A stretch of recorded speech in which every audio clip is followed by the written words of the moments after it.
Friends, welcome to our channel global market daily. तो दोस्तों, आज हम बात करेंगे एक ऐसे सेक्टर के बारे में जो आज बाज़ार में फ्लेवर बना हुआ था। उससे पहले छोटा सा डिस्क्लेमर कि ये वीडियो जो है हम एजुकेशनल और लर्निंग पर्पज़ से बनाते हैं।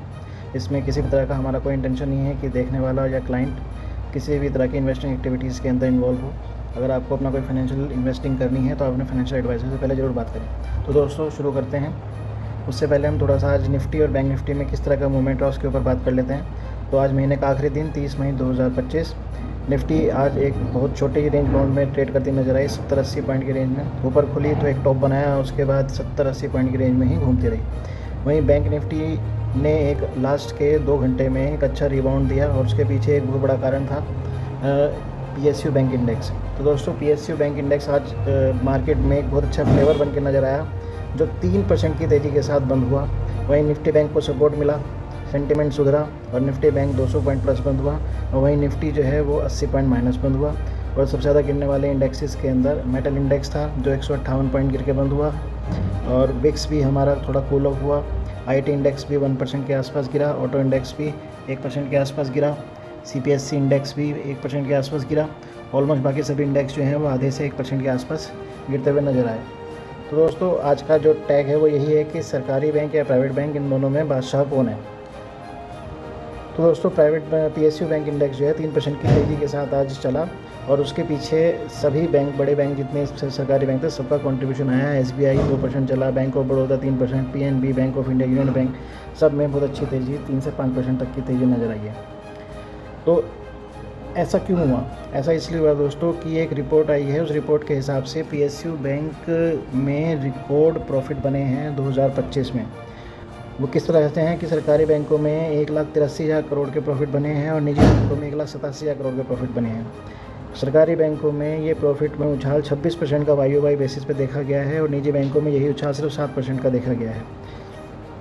3,70,000 करोड़ क्यूमुलेटिव बेसिस पे बैंकों के अंदर प्रॉफिट इंक्रीज़ हुआ है, प्रॉफिट बना है दोस्तों इस बार, और इन्वेस्टर्स की वेल्थ में ऐड हुआ है। तो इसके पीछे रीज़न क्या है? रीज़न इसके पीछे यही रहे हैं कि एसेट क्वालिटी में सुधार हुआ है, प्रोविजनिंग में कमी हुई है, IBC जैसी पॉलिसी से सपोर्ट मिला है, स्ट्रेस एसेट्स में सपोर्ट मिला है, उसकी रिकवरी बढ़ी है क्योंकि पहले से ही प्रोविज़न बहुत ज़्यादा हाई करके बैठे हुए थे PSU बैंक्स में क्रेडिट नियम सख्त हुए हैं और ऊंचे अच्छे सिविल स्कोर पर ही फोकस करके ही बैंक जो हैं वो लोन दे रहे हैं। ये कुछ की रीज़न हैं जिनकी वजह से PSU बैंकों की एसेट क्वालिटी सुधरी है, उनके निम्स बेहतर हुए हैं, उनकी प्रॉफिटेबिलिटी प्राइवेट बैंकों से अच्छी बन गई है।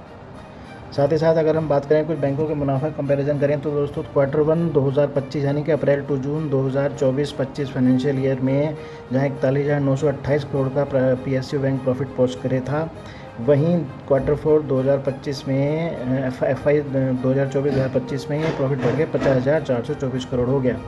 निजी बैंकों में यही 48,000 करोड़ से 43,780 करोड़ हो गया। तो प्राइवेट बैंकों का परफॉर्मेंस कहीं ना कहीं सबड्यूड नज़र आ रहा है और PSU बैंक्स आउट परफॉर्म करते नज़र आ रहे हैं। साथ ही साथ अगर ब्याज से कमाई की बात करें तो PSU बैंक में क्वार्टर ग्रोथ 1% की रही है, 1,12,000 करोड़ पे, और YOY ग्रोथ 2.2% की रही है। वहीं निजी बैंक में ये ग्रोथ क्वार्टर बेसिस पे फ्लैट है, 0.1% का इजाफा है, और YOY बेसिस पे 4.6% का इजाफा है।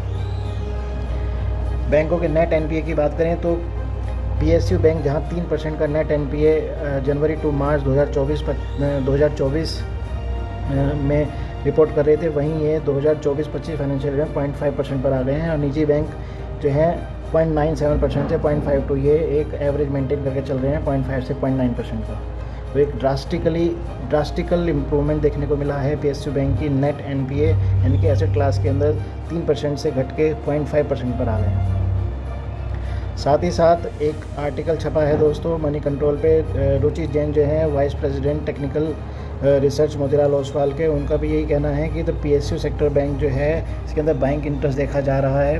और क्यों देखा जा रहा है? सिर्फ और सिर्फ इस वजह से कि इनके वैल्यूएशंस कंफर्टेबल हैं, इनके प्रॉफिट ग्रोथ अच्छी आ रही है, इनके एसेट क्वालिटी जो है वो सुधर रही है। तो और साथ ही साथ RBI का जो रेट कट का एंटिसिपेशन है वो इनको और बूस्ट करेगा, इनके अंदर मोमेंटम आउट परफॉर्म कंटिन्यू रहने की आशा उन्होंने जताई है।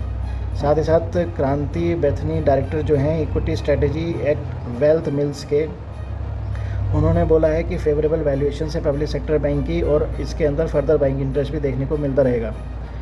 टेक्निकल फ्रंट के ऊपर AR रामाचंद्रन हैं, उन्होंने बोला है कि PSU बैंक में लीडिंग के तौर पर स्टेट बैंक ऑफ इंडिया सामने नज़र आएगा निकल के, जो कि हो अपने 6 महीने के हाई तक आ सकता है। साथ ही साथ उन्होंने ये बोला है कि जो PSU बैंक इंडेक्स है 6845 के रेजिस्टेंस को इस ब्रेकआउट मिला है, और जो 7115 तक जा सकता है, और 7050 से 7115 के बीच में उन्होंने प्रॉफिट बुकिंग करने के लिए भी अपनी राय दी है। इसका पूरा आर्टिकल का लिंक दोस्तों मैंने यहाँ इसमें नीचे डाल दिया है, आप जाकर एक पूरी रिपोर्ट पढ़ सकते हैं। सिर्फ इसी वजह से PSU बैंकों के अंदर आज एक मोमेंटम देखने को मिला था। अगर आपके पोर्टफोलियो में कोई PSU बैंक है, प्राइवेट बैंक है, तो इन पर नज़र बनाए रखें। Thank you so much, good evening once again, bye, take care.